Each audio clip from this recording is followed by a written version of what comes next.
Well, welcome back. I believe this is part 3. I need to clear up a little confusion from the previous video, and also there was a couple of things that I forgot. I don't believe I mentioned that we had to replace the pitman arm and the idler arm. These both had play in them. The idler arm, I got a new old stock, factory old stock part, and the pitman arm was a troublesome part, and it turned out it looked like I was going to have to spend over $200 and also have this one rebuilt for that much. But when I did some research, I ended up finding that they had one that looked like it would work at Rock Auto, and it was really cheap, and sure enough it fit. But it was weird because it was saying that it was an unavailable part. Okay, so now that part's done, and let's see, the other part. Okay, little bit more confusion. I got questions on the video. On the radio works, but I cannot manually adjust the station. It's like there's no traction on the knob, on the string or whatever makes the dial move. And also the 8-track player, it also works, but it plays too fast, which someone had mentioned. Perhaps maybe there's a tape that had come loose and it's wrapped around one of the drive wheel, and it's causing it to do that, which makes sense. I just haven't had time to pull that out and take it all apart and mess with it. And also confusion with the clock. It didn't work when I got it. I took it all completely apart. I mean, right down to every little screw and gear. Now the problem with the clock is, it's kind of hard to see maybe, but there's a little thumb wheel here. And you're supposed to push it in, and then you can adjust the time. Can you kind of see the numbers wanting to move there? Well, the problem was when I got it, you couldn't barely even move that dial. So I figured it was just a lubrication issue. So I got it all apart, and I took it and I greased in between all the gears and everything, and until I put the very last part in when I was rebuilding the clock, it moved like brand new. I mean, easily. And when I got it together and started testing it and running it, it would get to, like, say, see where it says 356? When it would go to 359 and then want to change to 4, it would seize up. Like, it would keep running. You could hear the motor running, which is not good. And it would, but it wouldn't, it didn't have enough energy in the motor or whatever to change the time at the top of the hour. So I mean, it would run perfect and keep perfect time, for a whole hour. And even on some of them, like on the lower numbers, it was fine. But especially when it got to, like, say 10, 11, 12, forget it. I mean, it would not have enough power to turn that over at all. So I just unplugged the power from it. I said, the heck with it. I'm not worried about it right now. They usually aren't very reliable clocks anyway. So for now, it's eternally at 356 until I maybe find another clock to fart around with, or maybe get something else that'll fit in its place. I wouldn't mind having just a plain old, digital readout clock if I could find something that would fit in there. Okay, moving on. I also had questions about the locks. Now, the locks, both front door power locks work fine with the switch. They open, they close. The back ones, I can hear something in the door on both sides, and they are like either stripped out or seized or whatever, but they do not move at all. That's the problem with those. So, now, the reason for our video today is, you see this, how messed up these corners are right by these cruise control switches. Well, I found a replacement part for that, but I basically have this whole part that goes in the center steering wheel with the vinyl around it. I will show you.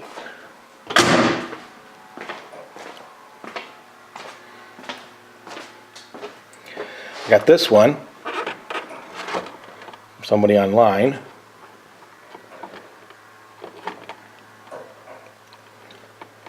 As you see, this is red, so I have to take this part out, which is in decent shape. I mean, it's not perfect, but I'm going to have to touch up the chrome on that.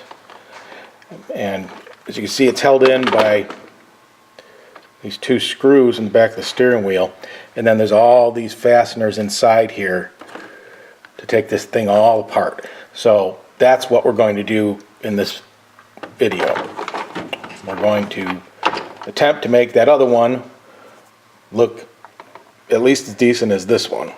But the other thing is, I don't know if these switches are any good. I know the ones in my car are because I tested them, and this seems to, you can hear that? Kind of hangs up. Not hangs up, but it rubs. So I'm hoping this is, I could tear it apart enough that I can get that, just swap out the good parts and just basically just replace this thing and use all my other original parts. But we'll have to see what happens. I'm also not sure how close this is going to match to the other one. So when next you see, we'll be on the bench swapping these two parts out and cleaning it all up, and hopefully we'll be successful. Alright, so as you can see here, here's the part we want to replace this one with. I noticed that this is very shiny on mine, and this is very dull. So I'm hoping that I can polish this up. I think I would like to try to, well, I'm not sure if I'm going to be able to do that. I'm hoping I can swap out this horn button too. I mean, my whole frame is messed up here too, so I'm hoping that this comes apart easily. I mean, I know it'll come apart, I just don't know how easily it'll come apart. So I'm going to flip them over, we're going to take all the fasteners out and kind of see where we're at that point. Alright, so here's where we are at. Completely disassembled both of these horn pads. Now this is the replacement one. You can see it's in pretty decent shape, but the silver needs to be repainted. Unfortunately, Ford decided that they needed this part here blacked out, so after I clean it, I'm just going to put some blue painter's tape in here, and then I'm going to give this a spray of silver so it looks nice. And obviously the red, as you can see, is the old one. Now the problem getting this apart was I took this one apart first because I didn't want to damage my original just in case. And this is a little stiff. I mean, see, it moves, but it's hard to show on camera, but if you look at this one, this is almost like rubber. So this kind of slides in underneath that. So the new one will go in here like that when I get it all painted up. Now here's the old one here. They're pretty darn close. I mean, there's just some obviously production changes which will not affect it in the least. Like this hole here is a little different than this one. I think this one, the guy sold me, I think it was out of a 77 or a 76, I don't remember. But that's why there's a difference in these horn pads. And as you can see, this one's kind of more like a burled, and it's more of a dull while as mine is very shiny, and I don't know what you would call that, but it's got like a very lighter grain to it. So when I put this in here, it's not going to exactly match the horn button. And I'm not swapping this one out because this one's got like rust underneath it, and it, like I showed you earlier in the video, it rubs on the frame. So I don't want to swap that out. So what I tried to do, I thought maybe this was just really dull and dirty, so I tried using my old friend, the Scratch X here, polish on a little bit right there. And as you can see, it really didn't do much. I mean, it shined it up just barely, but nothing like this. So what I think I'm going to do is I'm going to try a gloss clear coat paint on this so that it'll look a little bit more like this one. I mean, obviously it's not going to be the exact same color. You can see the colors are a little off, but I think it's good enough because you can see how bad this one looks. So, and I mean, there's just chunks missing out of it on each tip there where somebody rested their thumbs.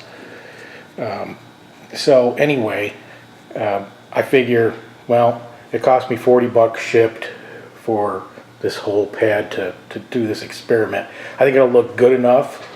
You know, it's not like I'm going to take it for some shows and try to win any trophies on it. It's just, I just wanted it to look nicer than, you know, with these holes and pieces and chunks missing. So what I think I'll do is, if it doesn't look 100% presentable when I'm done, I'll just keep my eye open for the proper replacement one, and someday I'll just swap it back out. Now, the other thing I ran into a problem with, oh, as you can see, I also took the cruise control switches out. These are the ones from the replacement. They're all yucky and got rust on the behind. Mine are nice, so those are going in. Plus, the plugs are a little different. As you can see, another model year change. This is like the horn plug, whereas this one has like 2 bullet plugs on it, there and there. And this one has this like that goes into the horn for the ground, or the steering wheel for the ground, and this one's just a flat blade. And here's all the little pressed nuts that held all these on. See, they got these little pins on the back. They're plastic, and as you can see, 2 of them on the one I was taking out, I don't know if they were already broke, but they broke. And they're not critical, but I am going to replace them. They go on, one is on each end here, both the opposite side, the same place. You can see where it's supposed to go, right here. Well, the good thing is, what I found when I was playing around, my old one, see how it's broken? It was also broken right here, and I tried my bonding on it, and it actually works, so it must be a compatible plastic. This one's breaking up here too on this end, so that's why I'm not going to reuse this. I'm using this replacement one in there because it's in good shape. It's not broken, cracked, or worn. So what I'm going to do is I'm going to re-glue those pins right here, and then I'm going to use some epoxy to strengthen them up. And you know, they should be good enough to hold it in place, although I really don't even think they're 100% necessary, because they're going to be hidden underneath in there. You can see there's the hole that the pin would go through. It's not like it's going to pop out, but they'll make it a little better. And as you can see, the little Lincoln emblem pops right out of the center. I took that out for cleaning purposes, but of course now more like painting purposes. So anyway, so that's where we're sitting at right now. And so I got to clean all this up and do those repairs that I said, and then we'll come back when we start putting it back together. Okay, so now we're ready for the final assembly. So here's our pieces that we're going to use. Now this is the replacement bezel. As you can see, what I did was I saved the fun part for video. So we put blue painter's tape over this black part here, and hoping it doesn't peel up. Well, it shouldn't, because the Plastic is actually black, so I don't know what I was thinking. It's not going to peel anything up. But this is always a fun part, to peel the tape off after you mask something off. See the beautiful crisp lines.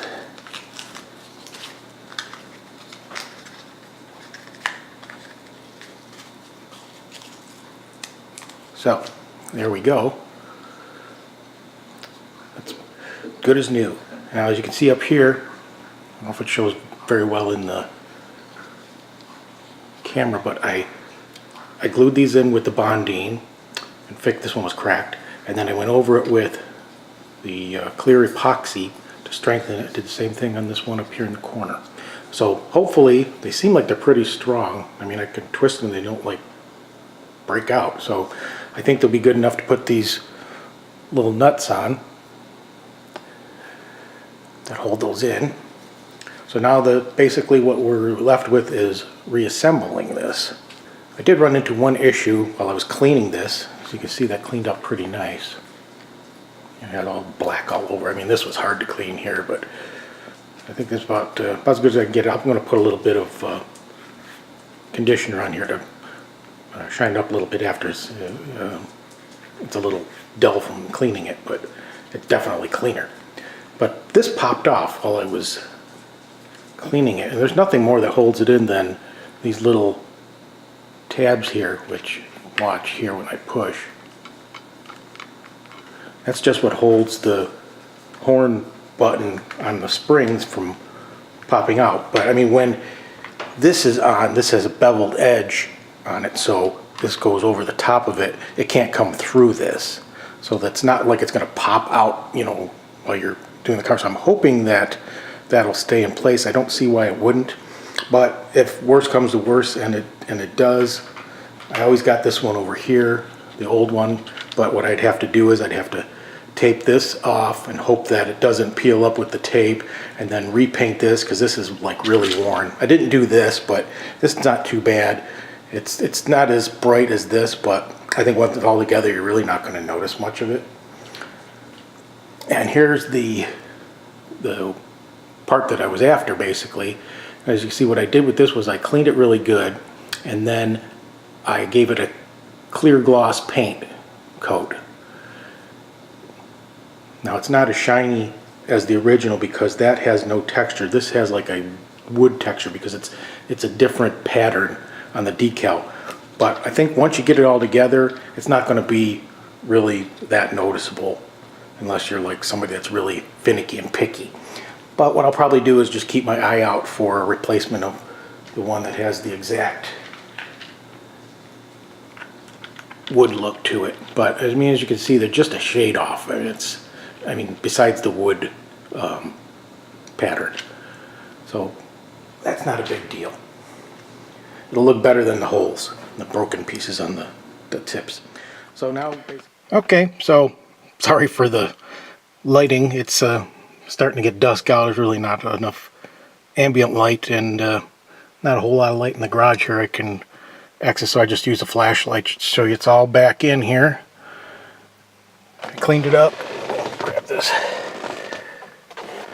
I cleaned it up and put some conditioner on the vinyl there.